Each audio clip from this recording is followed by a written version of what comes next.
Time now for our daily truth check, truth or fake, and I'm joined for that by James Creedon. James, welcome to you. Thank you. Now, first of all, we're going to look into Russian influencers on TikTok who appear to be reading from exactly the same script. Is that a coincidence, do you think?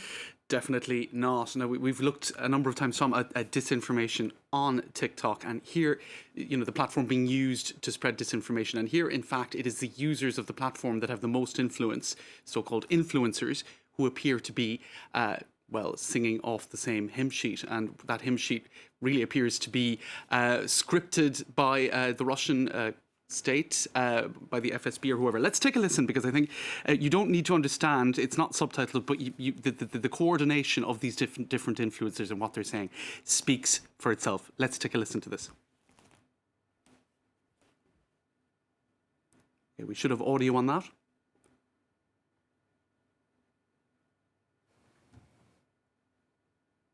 Освободительная операция РЭП — это вынужденная мера. Мы не хотим остановки, но Россия пассивна. Детям мирное небо над головой. Мы за мир. Я прошу заканчивать миростроительство. Детям мирное небо над головой. Я не хочу войны, я за мир и... So what you see there, Tom, is a number of different people, scores of them, in fact, singing off the same hymn sheet, reciting a script that is identical across social media. Now, the only way that is possible is if these influencers were contacted, handed the script, and told to read it out. So you can see the extent to which TikTok is being used as a space, as a weapon, in fact, in this information war, whereby these influencers, who probably don't take a huge amount of interest in politics and in international affairs or regional strategic security matters in the normal course of events, in their usual content on TikTok, and here they are, I suppose, as soldiers in an information war.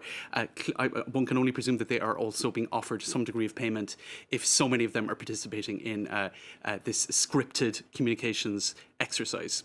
Now, a number of this has been picked up by quite a lot of people on various different social media platforms who've been talking about it, commenting on it. Some have mentioned, Tom, a similar incident going back to 2018. Here again, let's take a listen to the audio on this particular video. Jessica Headley.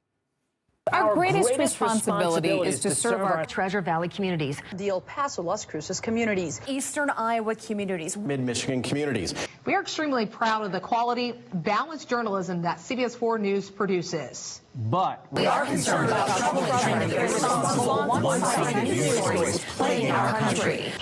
Now, that was a video going back to 2018 when the Sinclair broadcast group, which owns about 200 different local news channels in the United States, asked their news anchors to read a script. And in the script, they were clearly stating that they wanted to take a position against, one-sided news. Now, it was seen in some respects as being one-sided in itself in efforts to combat what was a tendency to be pro-Trump in the coverage on these local news channels. But it always looks bad when you have news presenters across a huge variety of networks clearly singing off the same hymn sheet. But I suppose I think it's even more striking when you have it on a platform that is decentralized, such as TikTok. Again, just to have a look at some of those speakers there, it is quite striking to see them clearly speaking exactly the same text as they connect with their various different audiences. So again, another example of how TikTok is being weaponized.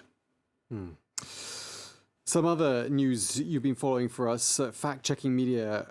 In fact, the Russians have got fact-checkers of their own. What have they been finding out?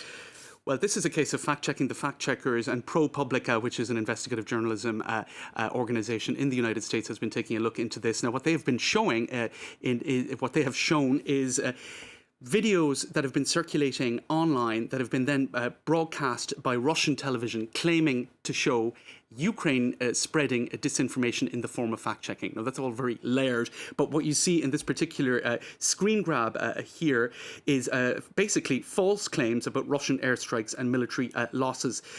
So the Russian-speaking media are carrying images of debunked Ukrainian fact-checkers, but in fact that's the actual fact-checking is in itself false. There are several examples of it in this article. You can see here at the bottom, in the bottom right-hand corner, that in fact the fire that took place, it was claimed to be caused by a Russian rocket. Ukrainian media claiming that it was a Russian rocket, except they didn't claim that. It was false. In fact, the fire took place in Peromaisk in 2021. So there you go. It's basically a fake fact-checking videos transforming debunking into disinformation.